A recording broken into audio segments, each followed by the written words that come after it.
Hi, everybody, and welcome to BIM's Week 3, Keynote, Climate Change Impacts on Communities of Color with Dr. Shannon Valley. I'm Chelsea Crosby, your day lead for BIM's Week Friday. I'm so excited for our keynote speaker today, but I wanted to take a moment to introduce myself before we get started. I have my Bachelor's of Science in Animal Sciences and my Master's in Fisheries and Wildlife Science, both from the Ohio State University. Since graduating, I have taken jobs in both the public and private sectors, most notably working as a protected species observer out of NOAA's Galveston Laboratory, and currently as a research assistant in the Coastal Wetland Ecology Lab at Texas A&M Galveston. I'm so pleased to present Dr. Shannon Valley today. Dr. Valley is a climate scientist working at the intersections of science and society. She holds a PhD in Earth and Atmospheric Sciences from the Georgia Institute of Technology, where she studied past oceanic circulation. Currently, Dr. Valley is a AAAS Science and Technology Policy Fellow placed at the U.S. Agency for International Development. Before that, she was a postdoctoral scholar at Woods Hole Oceanographic Institute, researching coastal marsh systems. Prior to her doctoral studies, Dr. Valley received a Bachelor of Arts in Political Science and International Studies from Northwestern University. She led field organizing and operations for Barack Obama's first presidential campaign and subsequently served in the federal government as a liaison between NASA and Capitol Hill as an assistant to the White House Domestic Policy Council. Some of her other interests include travel, science fiction, and taking naps. Dr. Valley, we're so pleased to have you with us today. Whenever you're ready, take it away. Thanks, Chelsea. It's really great to see you all. And this is my second year now working with Black and Marine Science Week. And BIMS is a great organization. I'm always really energized by BIMS Week. And so it's just really a pleasure to be with you. So yeah, if we're ready to get started, I will go into my presentation. So today I'm talking about the oceans and climate, vulnerabilities to communities and theories of change. So one of the things that I really love about working with BIMS and talking to groups like this is that I don't really need to explain to you why we value the ocean. If you're here at BIMS Week, you understand, you get it. We live with the ocean. It's such a vital and integral part of kind of the human experience, and there's so many intersections with human society. So from our energy production and extraction, for better and for worse, biomedical production, resources for food, to support livelihoods, recreation. The ocean is an incredible space for play and for tourism. It transports our goods. There's a marine life that we value, and the weather and climate. It's not just, the ocean's not just kind of a mechanism for bad climate impacts, but it's also a moderating force. As many people know who live near the coast, that the oceans provide a very nice climate to be around. And another service, a vital service that the ocean provides, is that it's a huge store of carbon. It's a natural store of carbon. And as a human society, through our kind of energy producing activities, industrial activities, land use changes, and so on, as we're emitting more carbon dioxide, a greenhouse warming gas, into the atmosphere, the ocean is actually doing a lot of work for us. It's storing around 25%, about a quarter of all CO2 emitted by human activity. But that storage, that service, does come at a price. Oceans are changing. There's many physical changes that are taking place. And some of you who are ocean scientists may be familiar with some of these tag phrases: heating up, turning sour, and losing breath.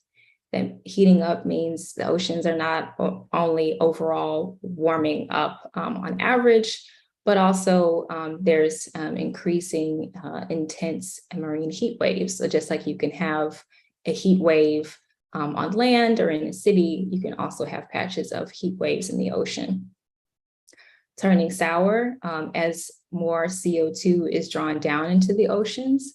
The oceans are acidifying, they're lowering in pH, and they're losing breath. You can kind of think about like a soda that's sitting out on a warm day. The capacity for the ocean to store oxygen is declining as well.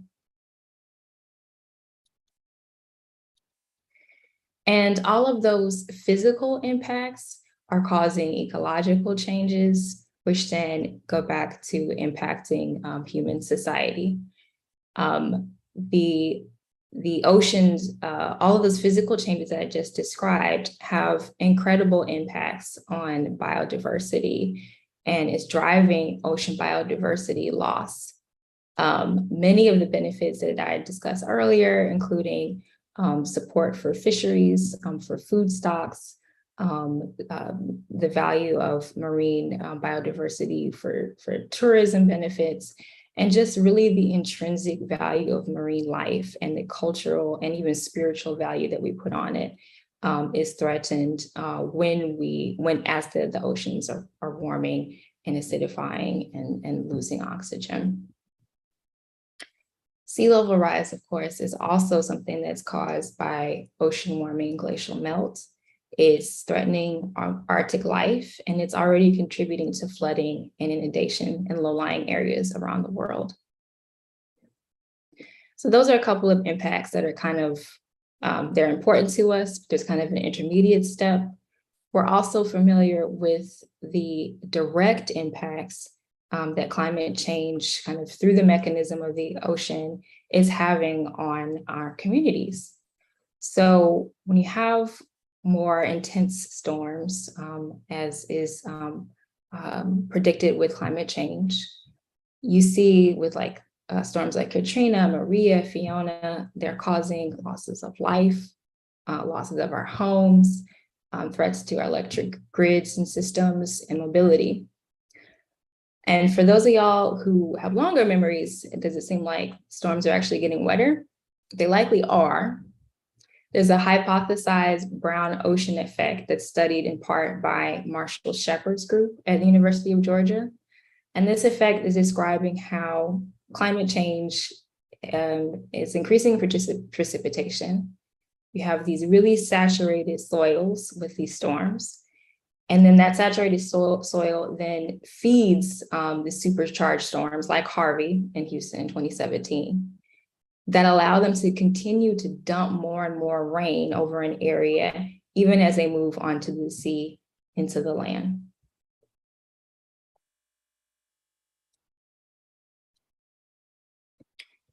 And we know as well that while climate change is impacting people everywhere, not everybody is affected in the same way. So what does it mean when we say that some groups are more vulnerable than others? Climate vulnerability is the intersection of exposure to hazards and extreme events and a group's capacity or the resources they have to be resilient to those exposures. So some examples of that, what that could look like in the US. Over the next 30 years, the flood risk burden associated with climate change is falling disproportionately on communities with large African-American populations on the Atlantic and Gulf coasts. And according to a recent Nature publication, those risks, that exposure is increasing by 20% over the next 30 years. In regards to sensitivity and adaptive capacity, we know that areas that were subject to racist redlining practices in the early 20th century has left many Blacks to live in floodplains. And to this day, many Black neighborhoods are suffering from insufficient drainage systems and insufficient green spaces that help mitigate flooding.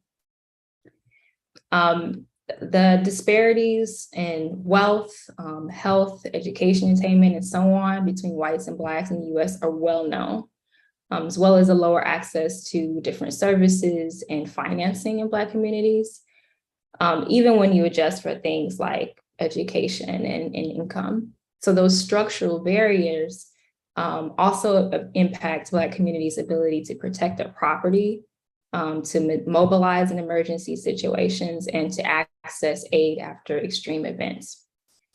put together, that is not a great look.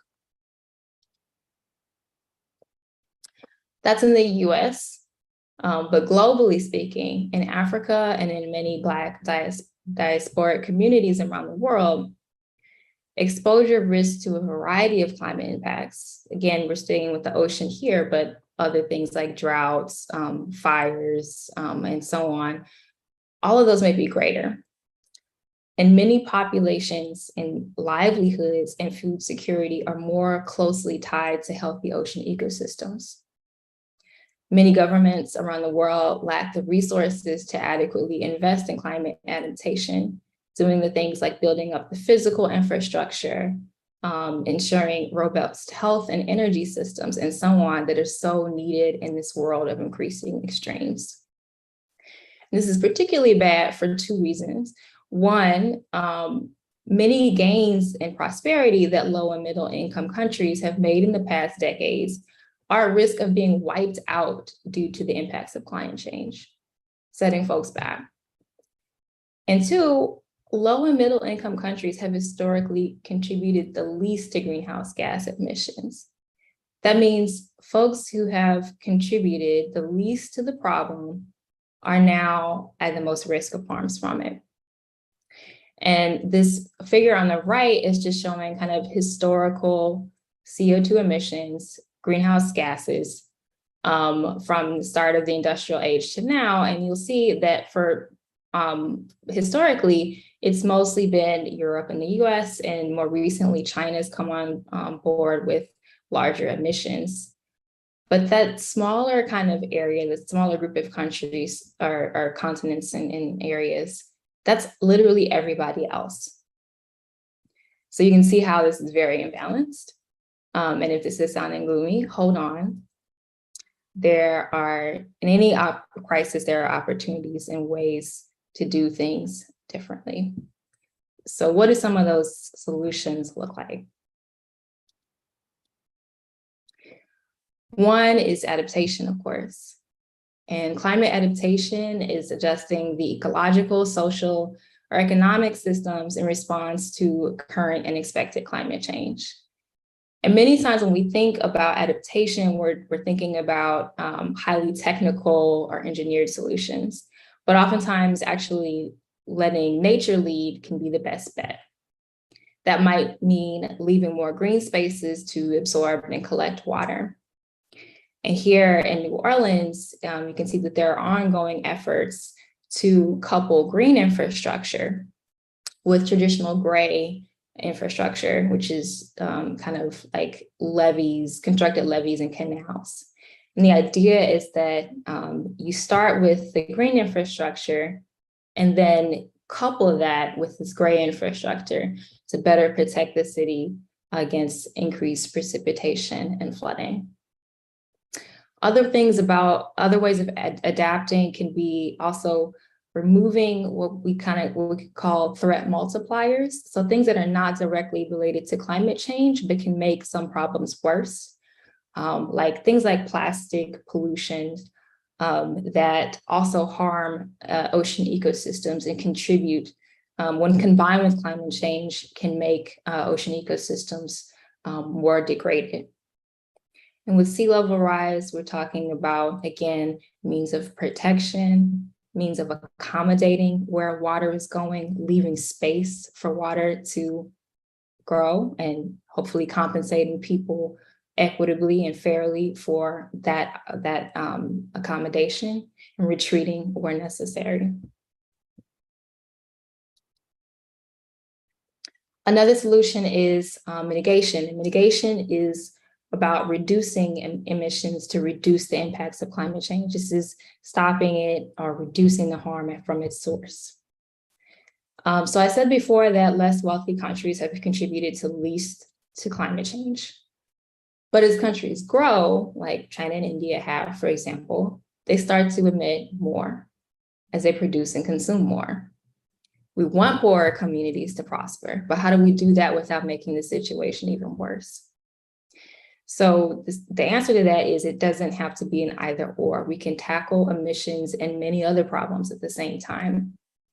So countries that depend on a lot of imported oil and gas, for example, like some in the Caribbean, can gain energy independence by switching over to renewables. And countries that are still seeking reliable electrification just skip over the whole fossil fuel step where possible and take advantage of renewable energy systems as the prices of many of those technologies are decreasing. Other mitigation techniques include preserving and restoring coastal ecosystems, again, using nature to help sequester carbon away from the atmosphere. This is a strategy called blue carbon and involves ecosystems like mangroves, marshes, seagrasses, and sometimes we talk about some types of kelp or macroalgae when we're talking about naturally sequestering carbon by restoring and protecting these coastal systems. But beyond those carbon benefits or those climate benefits, coastal ecosystems help buffer coastal areas from storms. They help support healthy fisheries. They help clean the water and so on. So it's really a multi-benefit investment. And there's other activities like improving waste management that help improve sanitation, human health, and they reduce emissions of methane, which is another potent greenhouse gas. So again, many of these interventions are tech. Some of them are kind of going back to the basics, traditional methods, and we need both approaches to go forward. I will note that for sure, historically, many Black communities have had less access to supporting the green energy transition, whether that's just installing solar panels or like heat pump systems and things like that in their homes, or having the training and the skill set to work in those industries. But there's many entrepreneurs and folks that are working on that. There are a couple examples are on this panel about solar panel installation that's going on in places like Tennessee. And there is, I'm aware of a CEO that was young CEO recently featured in Forbes for her solar company Shift that's working in Lagos, Nigeria, among other places.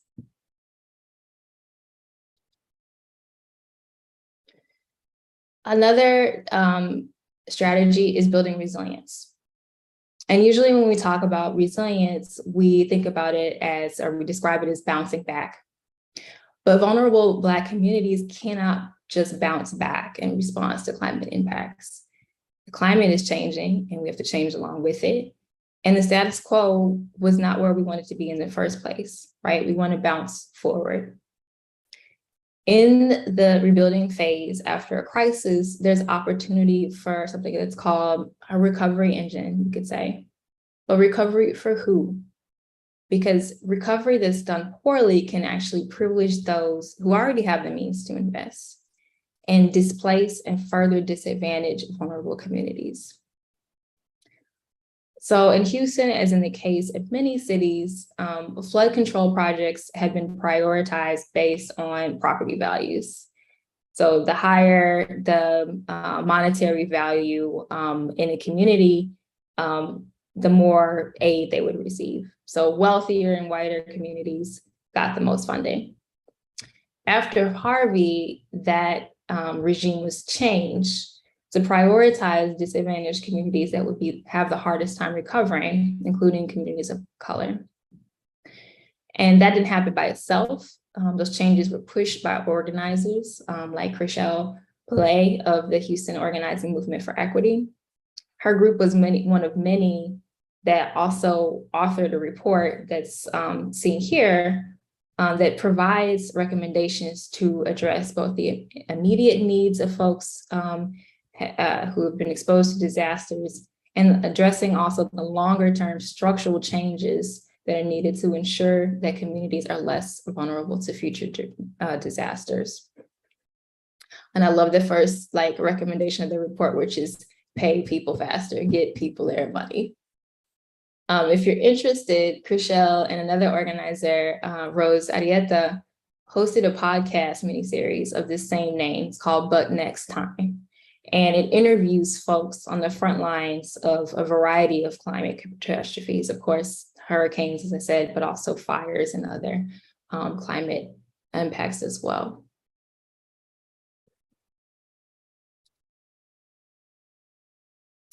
So everything, and speaking of money, everything I just referenced requires a lot of resources. And yeah, you got to pay people. Here I'm spotlighting Mia Mottley, the Prime Minister of Barbados, for being just generally a huge climate leader on a global scale.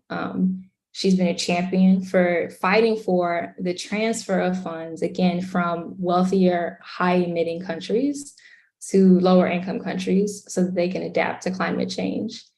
And she and some others have really argued that some of the credits that entities want to buy to offset their carbon emissions or different climate interventions and actions that are value producing, the benefit of those activities should really benefit the people, those areas where they come from.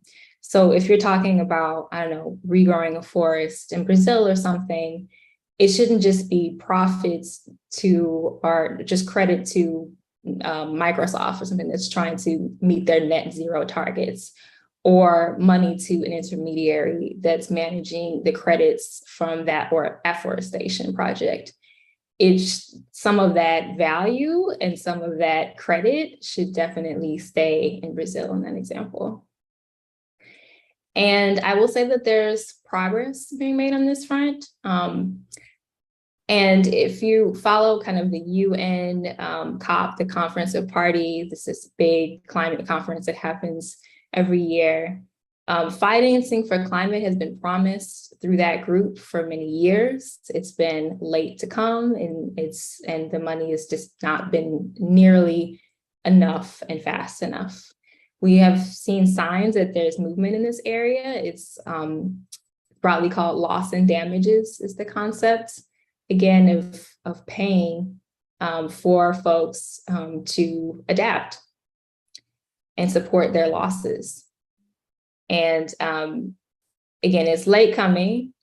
And right now, it's just a promise to talk about what that kind of fund and what that financing would look like and how to do it.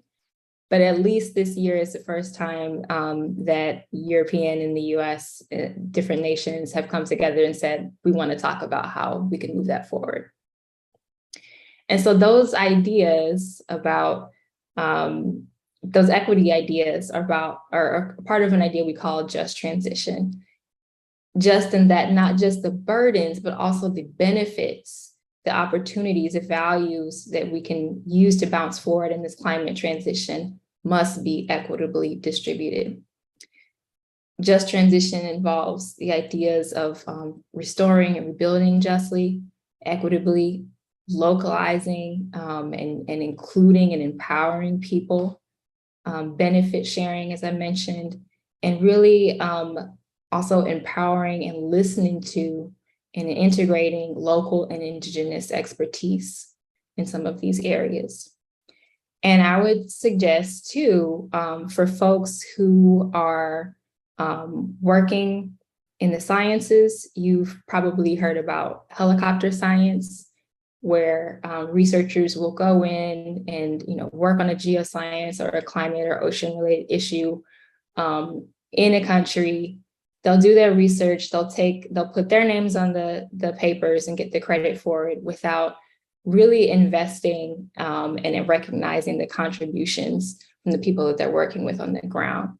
There's a lot of capacity to be built up and working and partnering with universities, with other local actors all across the world.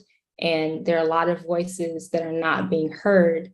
And we need everybody to solve this crisis. So if I know that there's been progress in talking about this at a recent American Geophysical Union conference. And I would just say, if you are, as a BIMS member, if you're part of HEU or other types of organizations like that, use your voice to push for climate equity through geoscience as well. not just what we're doing, but how we're doing it. And so, and I'm almost done here, but I found a really great quote about talking about these ideas, about the bigger picture, beyond the practicalities of adaptation, of mitigation, and so on.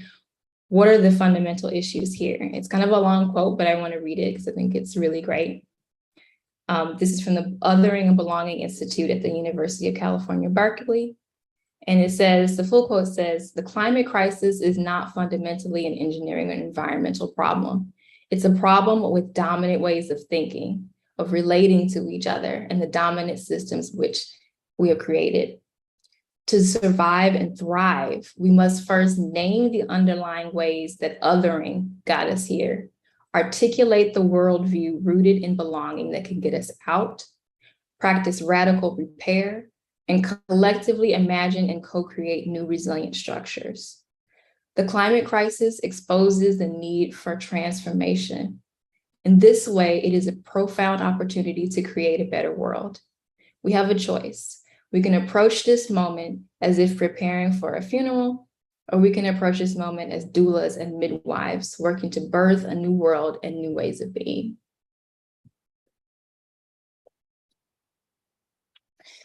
And that brings me to kind of my why. What I didn't say when I started this talk is that I was actually kind of walking you through my biography, my journey and career in science and in policy. I kind of started off, like my dad is from Galveston, Texas, originally, grew up in Houston, and he was a person that always loved the oceans and the water.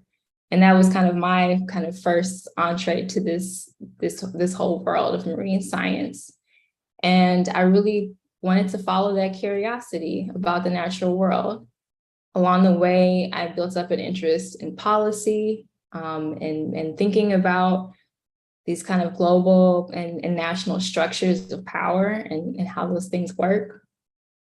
And yeah, that led me into a lot of the spaces that Chelsea described in my intro. I've been really privileged and blessed to do and work on a lot of cool things in my life, but I can't say that there was some kind of grand design to my career. My why is about my values and about those are about following my curiosity. It's about trying to build empathy with people and just fighting for an imagined future of the things of ways of transformation, as that quote that I read described. And so, all of this is work. And for you that are currently students in marine science, I'm sure you feel that even when you're working for a cause that you love, at some point, work is work. And so I would just encourage you to go back to your values and think back to your whys and what are you doing this for to get you through. That's been my motivation. And yeah, that's been my journey. And I hope that this was enlightening and that you kind of see some of yourself in this. And it's been great to be with you today. So thank you all. I have to give a quick shout out to some of my my collaborating partners at Woods Hole, the USGS, Georgia Tech, and the AAA Science and Technology Policy Fellowships that have helped inform my journey and my scientific understanding. And I also have to give a shout out to my sister, Taylor Valley, who is almost a graduate in urban planning and environmental issues at Texas Southern University. She helped provide me with some of the statistics and information today. Great program as well over there, the home of a lot of environmental justice research. So thank you.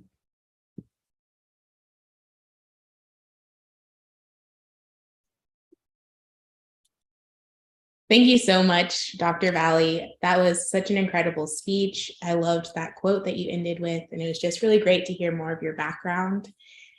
For the audience, we do have some time for questions. If you guys have questions, you can drop them in our chat and we will get to them. We have a question from Mark. Working with climate change can get pretty depressing. Is there something that helps you stay positive and motivated? Yeah, definitely. I would say one of the biggest motivations is just the people that I'm working with and the people that I'm working for. Just to talk a little bit more about my journey, I did some work in community organizing as well. I did it through political organizing, working with the Obama campaign. And that was kind of my first taste of kind of going into a community, building relationships, hearing from folks what their passions, what their hopes and dreams and fears and struggles were, and really breaking bread with people. And we did that all around the country. And so, everywhere I've gone since, and including in working in the climate space, I've really tried to focus on my teammates, my partners in crime, if you will, the communities that we want to serve, and just building those relationships. Because the challenge can seem really hard, and there's a lot of making progress and then progress gets undone, or just a lot of resistance, a lot of big structural problems, as I mentioned. But I think if you stay focused with your team and the people around you, that's really been an uplifting part of me the whole way.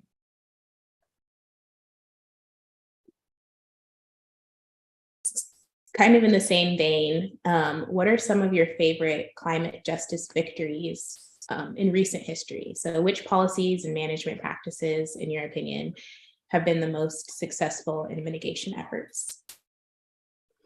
Yeah, I mean, I guess what I'm most excited about, I'm not sure, again, it's not done, but I am interested in kind of restorative climate financing and making sure that money goes where it needs to go to support different communities. That's not the only thing, but money is a big one. Other stuff, and again, kind of my personal bias is seeing the growth of natural climate solutions and support and funding for natural climate solutions. I think technological solutions, things like direct air capture, ways of sequestering carbon dioxide out of the atmosphere may very well be necessary, but there's a lot of research that we need to do in that space. We have a good understanding, though, of how the natural system sequesters carbon. And again, they may not be the flashiest or the sexiest of things, but natural climate solutions are ways of, using the Earth system, restoring and protecting environments. They have so many multiple benefits at the same time. So it's not just doing it for the climate, but you're meeting a lot of conservation goals, healthy ecosystem goals as well. So I'd say climate financing is a big one for me, and seeing more support for that, as well as growth in kind of natural climate solution activities, and recognizing the multiple benefits of those interventions. Thank you so much. Another question. So we've talked a lot about mitigation efforts and how those efforts can be successful, at a policy level. What recommendations would you have for an average citizen wanting to do more to address the climate crisis? Yeah. Two things. One, I honestly think, I know a lot of people have a lot of differing opinions about the value of kind of grassroots activism versus electoral politics.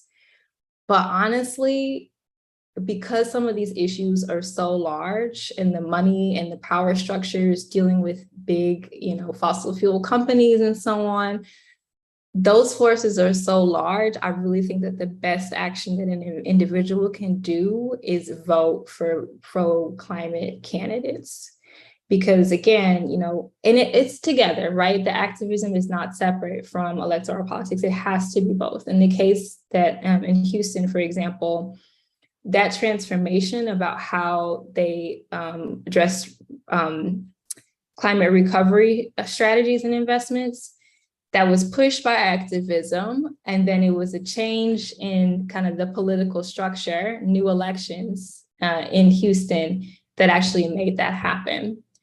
In Brazil, we saw deforestation went way up with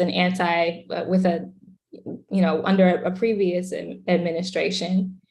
And now we have someone who's about to put into place policies and has shown it in the past to really protect the rainforest in Brazil. And that's so crucial. So something as simple as that, and the work that we have in climate in the US now, we've gone from being out of the Paris Agreement to really work on mitigation seriously in this country. And now we're back in, and we're doing a lot of work and investment here at home to support mitigation activities. So voting matters. It really, really does in these spaces. I won't say, though, that individual actions, like how you choose to travel, energy changes in your home, they don't mean nothing. I mean, you can think that like your own individual contributions are a small drop in the bucket, but at the same time, like how we move through the world, we impact each other, we influence each other, right? So I think about like even something as simple as like how we wear our hair. I remember, like, I don't want to age myself too much, but, I was of that generation where like you had to get that perm, as soon as you hit a certain age, you needed to straighten your hair. And then that started to shift ways that people were, thinking about protective styles, protecting their natural hair and wearing their natural hair freely. It was just like, I knew a few people that were doing it. Then people started posting online about different ways of taking care of their hair. And it's a whole new world now, right? So just like how we can influence each other and our tastes and our preferences and how that can shape like the cosmetics and hair industry as a whole, we can do that with climate too, I believe. People that have shifted to veganism because they heard some celebrity is doing it, right? Let's do that for solar panels. Let's do that for choosing to bike over driving and things like that. We can influence each other. That's awesome. I love that. And I was thinking about the hair thing myself. Like, I was thinking like my hairstyle right now would have gotten me kicked out of or gotten detention in some schools like not too long ago. So that's real. That's real. I had a woman that I worked with in kind of like more of like a corporate setting who was just like, she saw me and she was like, oh, your hair is beautiful. But yeah, we couldn't have done that back in my day. Yeah. It's like, well, we have one more question from the audience. We get to see and hear a lot of post-apocalyptic visions for the future. Can you describe what a resilient neighborhood or community in the US would look like? Yeah. Oh my gosh, so many things. For one, I think community is the key, like connections with each other and making a built space that allows for more connectivity. We live in a very sprawling world, and I think that a lot of that kind of car-centric culture also kind of keeps people apart. But thinking about ways to connect neighborhoods a little bit better so that every trip, even if it's done with electric vehicles, you don't have to do that. You can have more accessibility to people who can't drive, to children, to move around and walk through spaces differently. I think about communities that are kind of prizing that connectivity, prizing public transportation, that are focusing on not just disposability culture, but a culture of reusing, and kind of, we talk about reduce, reuse, recycle. Let's focus on those kind of first two, like not going for consuming and buying every little thing. And I'm bad at it too. Jeff sends Amazon packages to my house many, many times, but I'm trying to get better, right? Doing less of that and more of, going back to the ways that, our ancestors and our parents and our grandparents would do things about repairing, working together to restore our materials and not just throwing things away and building things anew. And educating and supporting people to do those kinds of things. And yeah, obviously the kind of the technical things about, solar panels, heat pumps, and not just that, but also, can we in some places do a little bit less of the AC? Can we open the windows? Kind of going back to the basics in a way. Those are some of the things that I think about, but it's all community focused, and I think it should be about supporting each other, and making a, more circular kind of economy. Gardens, things like that. That's awesome. I really appreciate it. Those are all of the questions that we have. So I just want to say thank you again. Thank you to everyone for joining us today. Thank you, Dr. Valley, for your speech. If you have any more, we might have another question coming in. 1 second.